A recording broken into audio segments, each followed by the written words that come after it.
Tom Davis here, and Roch Kubatko in St. Petersburg, Florida, where he's been covering the Orioles on this road trip. And, of course, the Orioles winning last night 2-0. Now, Roch, the big question is that Dan Duquette let it be known that he would start evaluating the Orioles around Memorial Day. What do you think the evaluation is going to say? Yeah, happy 60th, by the way, to Dan Duquette. That is the marker, Memorial Day. But, you know, they're going to continue to be a lot of Manny Machado rumors more than anything.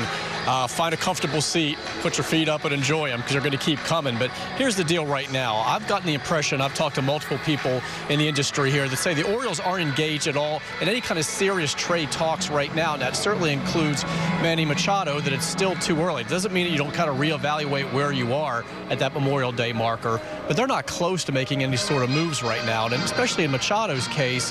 And it's not just that the Orioles aren't actively shopping him. There are no teams that are really blowing up Dan's phone right now in late May. I mean, there are teams that want to wait until they get closer to the deadline to see whether they are contenders and whether it's worth giving up what it's going to take to get Manny Machado. And let's say the Dodgers, let's use them for example. If they don't feel like in July that they're going to really be able to make a run here, then why would they give up the prospects necessary for a couple months rental of Manny Machado? So teams are waiting. I know that when the Phillies were in town, they talked to the Orioles about having some talks down the road. The Cubs have reached out to Dan Duquette, I'm told, and have expressed some interest in talking.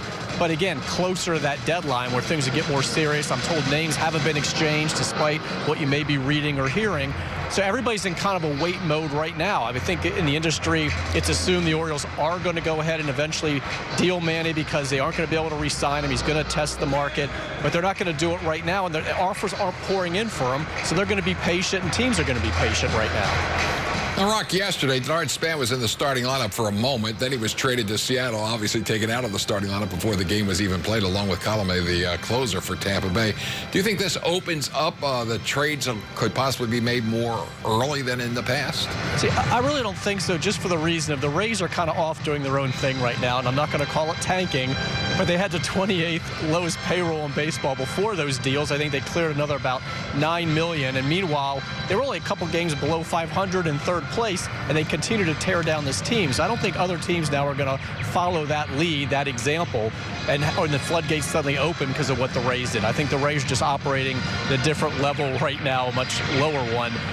So I think more teams, and you could still have some trades. You could have some teams that are circling the Rays now and saying, hey, let's keep picking at this carcass. Who else is available? That could happen. But overall, I don't think it's going to open up the market where these contenders are suddenly going to start talking to teams again, like the Orioles or others who haven't made any kind of determination right now of what direction they're going in. I think the Rays are just off doing their own thing here.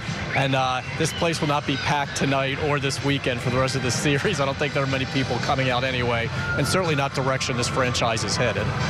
Roch, Mark Trumbo's only playing 20 games, injured his knee in Chicago. What's the latest on Mark Trumbo? Yeah, a funny thing happened to Mark Trumbo on his way to the DL. He just never got there. We assumed yesterday, and Buck gave us a strong indication that it was going to happen. But he said, hey, don't necessarily hold me to it just in case. But he had that cortisone injection yesterday in his sore right knee. The MRI came back mostly clean. It just showed some arthritis in a condition I'm not going to try and even repeat, but it's basically kind of a runner's knee, that wear and tear that you get with the cartilage and stuff. He got the shots. We assume that's at least 3 days down in the DL. But Buck said Trumbo was telling him last night in the dugout practically every inning he was feeling better and better, feels better today. So they're going to try and wait it out, go with this short bench. The Buck won't promote the availability. He doesn't want the other team to know, but it's seriously doubtful that Trumbo's available tonight. But they're going to give him another day and hopefully get him back in the lineup on Monday and avoid the DL period because they think he'll be ready before that 10 days is up anyway. So why shut him down for that long?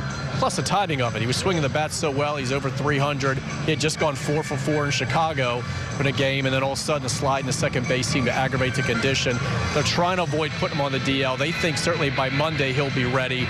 And they did have somebody in place. They were prepared just in case they had to go ahead and make a move. But they honestly don't think they're going to have to now. So I would expect Trumbo, unless there's some sort of unexpected setback, to stay on the active roster and maybe to be the DH on Monday at Camden Yards against the Nationals. Well, Roch, we know if it happens, Mark Trumbo stays or goes on the disabled list, you'll have it on MASNsports.com. Roch Kubatko reporting in St. Petersburg, Florida, before the Orioles play the Tampa Bay Rays in the second game of a 3-game series, and we thank Roch.